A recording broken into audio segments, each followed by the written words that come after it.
I'm gonna edit this out. There was one sound effect when someone hit a baseball where they had the tiniest boop, like sound effect. And it didn't sound like that, but it sounded really good.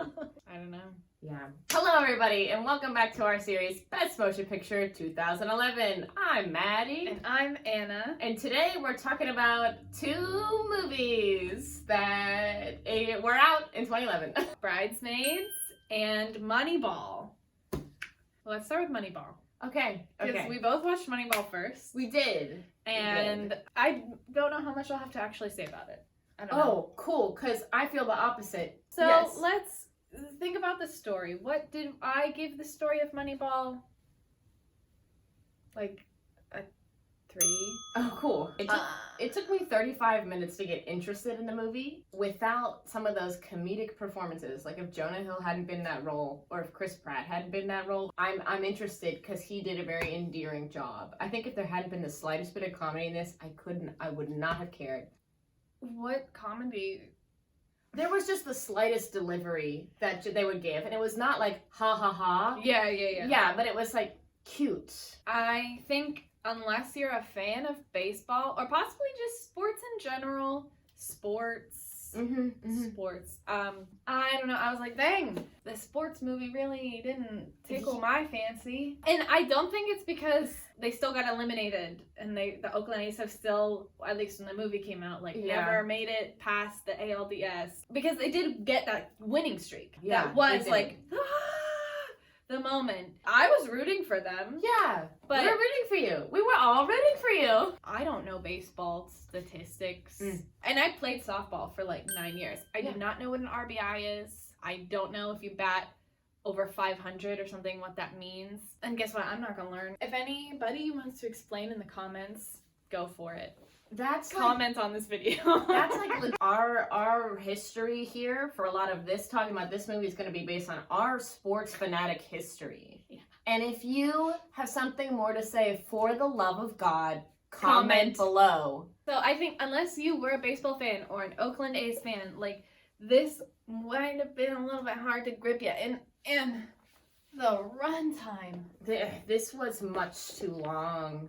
Spoiler alert, both of these movies were much too long, but we'll obviously get to Bridesmaids later. Yeah. I don't know if this is technically a story choice, maybe it's a character choice that should go in art, but RJ was like, Brad Pitt eats in almost every scene in the movie. He's shoving something in his gob. Like, I noticed that too. I thought it was like a stress thing. He was constantly stress eating, and he was throwing shit at the wall, which is another thing about the story. Like, it would annoy me whenever the second time he threw shit, I was like, oh my god, this is such a stupid little character trait. And then when he threw a chair in the clubhouse, I was like, then it made sense to me. One thing about the story that when I looked into it, apparently all that frustrating shit with Phil Hoffman was like not true. Oh, with the coach. Yes, that was not true. He was like, I don't like the way I was portrayed in this movie. Multiple people that were portrayed in this movie did not like how they were portrayed in this.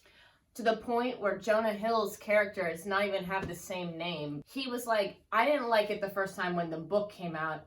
I'm not doing this. He thought that Jonah did a great job. Yes. But he was like, because that's not me. Here's part of the story. I was not confused, but the flashbacks. I feel like they did not choose young men that looked like Brad Pitt enough that I was like, or like they had not said his name was Billy Bean, and like then all of a sudden it was Billy, like he was a firsty lasty, and so I was like, wait, so is that him? After the first break of the flashback, they were like, Billy, and I was like, okay, so that was supposed to be his life, because in the end he didn't go to the Red Sox because he didn't care about the money. He wanted to make the team like the best. That was a good scene. From my limited baseball knowledge, as soon as he meant with the Red Sox, I was like, is that how they broke the curse of the Bambino? Yes, but not with him, you know? Yeah. That was cute. Nice work. Shall we move on to the art? Sure. What did you think? I don't know. 3? Same. Fair. It was fine. It was not extraordinary. It was not groundbreaking. The performances were fine. Was anybody nominated for any of these? Brad Pitt and Jonah Hill were both nominated for Academy Awards. I was gonna say, I'm pretty sure Jonah was, but I was like, was Brad? Like, I find that silly. Because what was so special about it? I feel like this was a serious version of what Jonah Hill would then bring to the screen in The Wolf of Wall Street.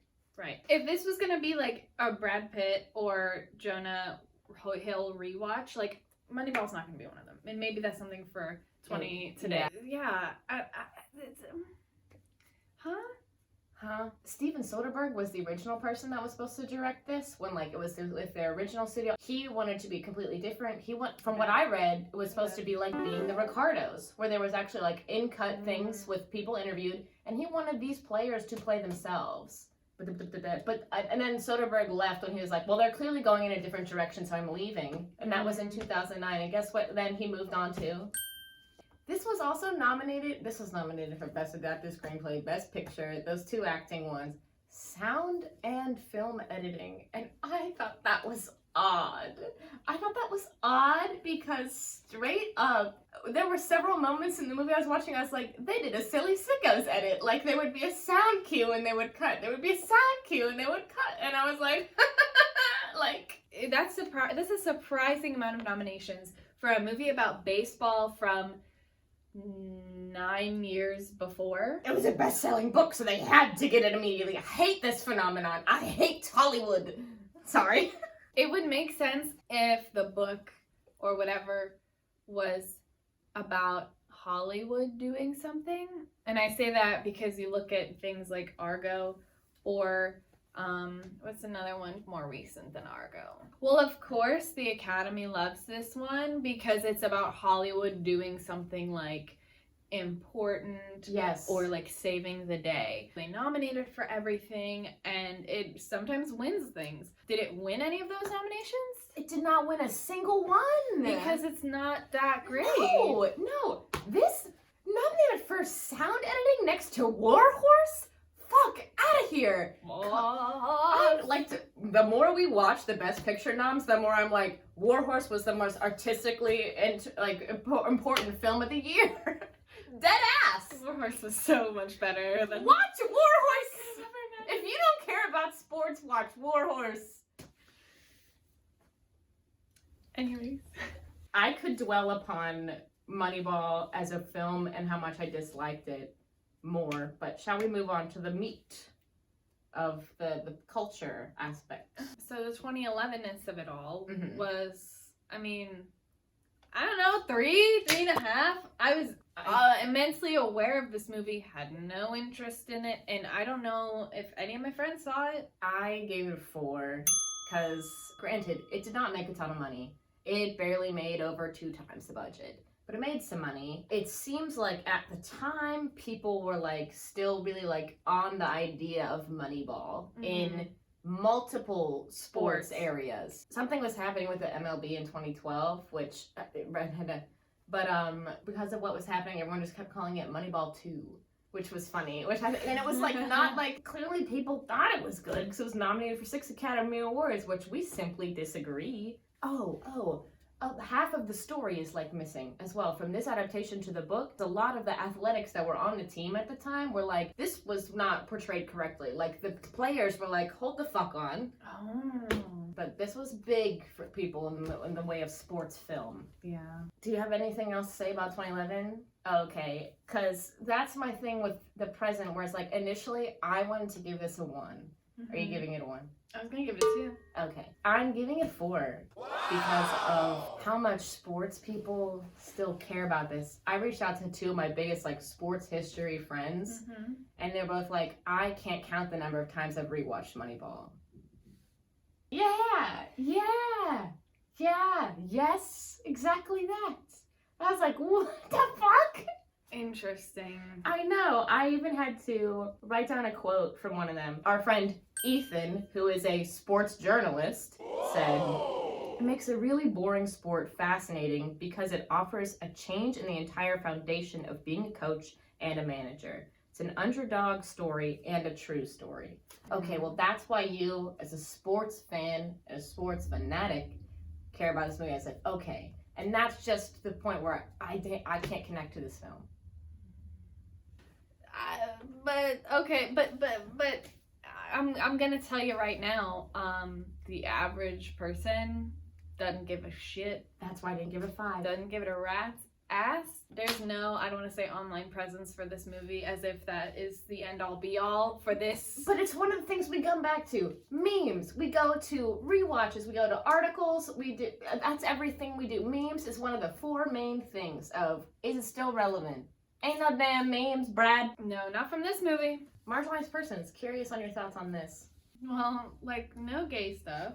No. And it's a historical piece, so it's like, ah! You know, which sucks. Right, but there were some players that were black or like Hispanic. I don't know if like the Giambi brothers were white or not. Yeah, I mean, it's like a kind of historical dramatization, and so you're not just gonna like shoehorn in or force. They did shoehorn one person in. Who? The receptionist, Suzanne. That was one role they completely made up, and they're like, you know what? Asian woman. Good job. Nice work. And granted, she had like 5 lines. They were all 2 words each. They didn't have to do that at all, and they did. Right, or like they very could have easily made it a white woman. Yes. But they made it an Asian woman. Or like there was only one black man in that room of scouts. I mean, that was probably accurate. This is gonna be silly, but I watched this with subtitles, and if I hadn't, I wouldn't have noticed. There's one line where Brad Pitt is walking around basically firing everybody, Oh, yes. and he goes, Kubota, you're now our lead scout, blah, blah, blah. And I looked up that person because I was like, what is this? And it's like, that person is still a scout for the Oakland Athletics. I was like, okay, chose that 1 second to highlight that one person in a very funny moment. Yeah. And he hit whites. Yeah, that was a funny moment. Yeah. And he was like, did you play baseball? And he's like, I played t-ball. And he's like, great, you're a new head scout. And he was like, what the fuck? I don't know what score I gave it. I guess a 3. Fair. They were professional athletes. None of them were ever portrayed as like terrible people. And of course, there's definitely room for improvement. I don't know. This is a tougher one because it's based in a true story. Yeah, I gave it a 3.5. Just to be like, that locker room, even those characters that we like didn't have names for in the athletics, they still had diverse background, as opposed to in The Fighter, when like there would be wide scenes and it would be like no extras that weren't white. But like, so much better than The Social Network, which we gave a 1 for adequate reasons. Yep. Manson family disclosure? No. No. It's a true story and they lay out everything for you. If you knew nothing about baseball, they tell you everything you needed to know. But if you ain't into it, you ain't into it. Personally, Mm-hmm. if you are interested in watching a story about the Oakland Athletics on Netflix, please watch the Bash Brothers Experience instead. Let's talk about Bridesmaids. Yes! What'd you give the story? What'd you give the story? 4/5. Okay. I'm gonna have to give it like 3.5. If I said a 3, would you be like, cool, I'm gonna give it a 1? No, it's a movie that was way too long. Oh, so many God, parts yeah. could have been cut without actually sacrificing any of the conflict that the main character experiences. It's a comedy, and so I don't want to say that there's not any like thought behind what's going on. There's immense thought behind what's going on, but like the story plot points. Yeah. And the conflict parts, not the comedic parts. I think we're like, Okay. the main character is just like so immature and juvenile sometimes. No, yeah. And like, it's like, well, that's kind of the point because then she grows up. But I'm like, I don't know. And like, she could have still been funny and quirky and comedic, but she didn't have to be so like dumb about certain things. I don't know. As someone who's planning a wedding, like, I'm like, just say what you're feeling. I don't know if that really should reflect the score of the story, but that's why I'm like, it's really not, to me, I don't think it's a great story. Or like her romance story with Officer Rhodes. Yeah, that's why I put 4/5 because I normally put slashes based on whatever you're gonna say. But like, the whole love story for her didn't need to be in the movie at all. I've seen this movie plenty of times. I don't want to say almost every scene is iconic because that's too much. There are definitely like moments through the movie where I was like, I could say the lines along with them. I remember them. I see them in whatever form, you know, like all the time. And just, oh, the mic, one after the other. That bit went on for a little too long, and my secondhand embarrassment was crazy. I also immediately kept thinking like, RJ's gonna die.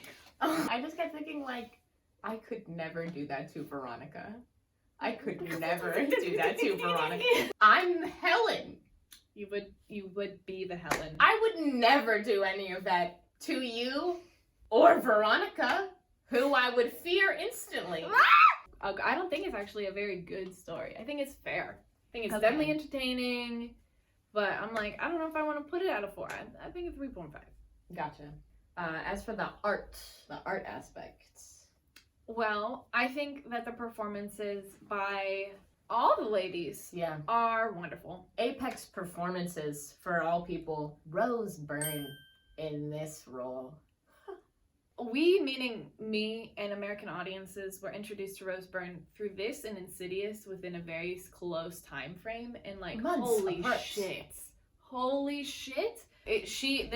This and Insidious really brought her and showed her versatility. Kristen Wiig and Maya Rudolph. The Real. plane. No, it's not me. This is my husband. do. We could sit here and do Yeah. the whole plane.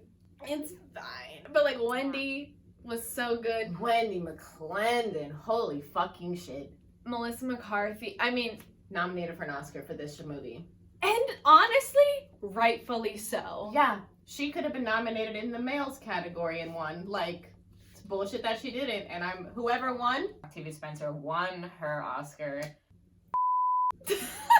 I know someone hates this movie because they were like, it's just fart jokes and Melissa McCarthy is like so stupid as an actress, and like, her characterization of this Megan, insane, incredible. Yes, the one bathroom scene is like gratuitous, whatever. That's not even actually like a funny part compared to so many of the other things that happen in the movie. Agreed. The only, I mean, what's her fucking name? Ellie Kemper is fine. She played She's Erin. fine. Yeah. This was like a Christian version of Erin, you know? Yeah, the KKK version, if you will. And Oh. oh, she was a Disney adult too, which was fun. Yeah, you're more beautiful than Cinderella and you have a face like sunshine. Even John Hamm being the sleaziest booger. He was horrific to watch. Not to like hard pivot, the only non-performance thing that I was like, this is excellent, the costuming. Each of the 5 women had such unique costuming that showed you wardrobes. every single piece you need to know about them. It was excellent. Yeah. Excellent. It was 10 years ago, Yeah. and not that every outfit, like, oh, you could see that on the street today, but like silhouettes that weren't extremely trendy. So like, Yes. that still resembled pretty much present day. Helen dressed like so insane and high class that like people who live like that still dress like that. Yeah. Paul Feig did such a good job. I have a crush on him. Love it. Heavyweights. The first scene in the movie, he shows up in a crop top. That was the moment. I was like, Wait, that's that guy? yeah, Paul Feig, the director, is the guy in Heavyweights, the skinny guy. I didn't know that. Daddy. All I want to do is sit here and keep quoting it, but like we have to move Yeah, on. And maybe so- that goes to the 2011-ness. Sure. I saw this in theaters, Same. and five across the board. Yep. For every reason. There was an applause break in my theater whenever he gets up and says, I'm an air marshal. This had a budget of $33 million and it grossed worldwide $288 million. Heyo. That's a lot of moolah. Yeah. Everyone saw this movie, and everyone knew about this movie, and it was funny, so everyone was quoting this movie. We went up to school in 2013, me and my friends in Chicago, like consistently, we're the best of friends. The whole fucking thing. Down to the river. I was like, I don't need to do it, but we would do it. We would do the whole little song. I don't know what else to say about 2011-ness. I don't have anything else to say about it either. I'm like, I it's don't- self-explanatory. If you haven't seen Bridesmaids, are you 3 years old? Like, Good job proving to everyone that you're straight. good Guy. job proving to everyone you're a lame-ass loser virgin. When we introed this, I was like, no, I'll say this at some other point, blah, blah, blah, blah, blah. These 2 movies, the 2 genders, Moneyball or Bridesmaids. But today, Bridesmaids? Yeah. It's still a 5. I cannot Cool. lie. Yeah, I cannot tell a lie. It's still a 5. Help me, I'm poor. Come on. The amount of memes, the amount of gifs. This movie, like, you see it once. Look and you away. Sorry. You will remember shit that shit is fresh. Like her sipping lemonade, her dad being like, "I'm not joking. I'm not paying for this." Yes. Like those are smaller jokes, not the classic lines. But guess what? Still remember them. It's a 5. If you're not someone that watches this a million times between now and today, like, there's 2 movies everyone watches when your buddy or you are getting married. It's Bridesmaids and The Hangover. You know, like, of all those are things the 2 genders. That is the 2 genders. Okay. You could do whatever about, like, all the different wedding things. You gotta watch this. This is a girl movie that even guys will watch. Come on. It's because it's fucking funny. Okay. There's a colonial woman on the wing of the plane. She's That one. turning better. That one. Oh, I forgot that when she opens that, I was like dying when she, like, you know, regular attendance there. And she goes, I have an announcement too. The way that she said it. Marginalized persons. Yes. I mean, I still almost kind of want to give it like a 3 Yeah. because Maya Rudolph is like one of the co-stars. Her Yeah. dad, isn't it? Well, not her dad. I was gonna say that's not her dad. There's an actor who plays her dad. Yeah. At the wedding. Her family is black. Yeah, Erin and or her name is Ellie and Wendy smooch on They the do. plane. I don't know. I don't think it's a 2 worthy No. because Maya Rudolph is like the bride. It's her wedding movie, but it's not about her. No. I don't know. I think 3. I think 3 as well. Yeah. And, like, literally took the words right out of my mouth. There's basically nothing else we could have possibly said. This isn't a thing, it's just like a gay joke, whatever. She's like, what woman gives another woman a trip to Paris? Lesbian! That's it. Yeah, I don't think it's like she's actually being homophobic. No, she's So- just like, that's a fucking weird thing and you're being over the top and ridiculous. Right. And I would not say that joke is derogatory in any way. Yeah. Also, that is what lesbians do. Okay, it's a family disclosure. How? Yeah, no. And that's what we have to say about I hope that looks cool. Moneyball and Bridesmaids. So, comment your thoughts down below. Hit that like button if you enjoyed this video. Share this with your peeps that you maybe watched Bridesmaids with. I don't know, because you Or- didn't watch Moneyball with your peeps. Moneyball's a movie you watch alone while you eat dinner and you think, damn, should I get into baseball? And then you don't. I didn't look what's next time. Well, we don't have to tell them. Okay. The next episode is not going to be one of regular. It's going to be a special episode. So until then, catch up on what's coming up here. And we'll see you in a bit. Bye. I hate the Brad Pitt. I don't hate the Brad Pitt, but I did not care about his portrayal of Billy Bean. What's his name? Billy Bean? What's his name? With an N-E. Okay. Billy Bean. You're saying beam, though. I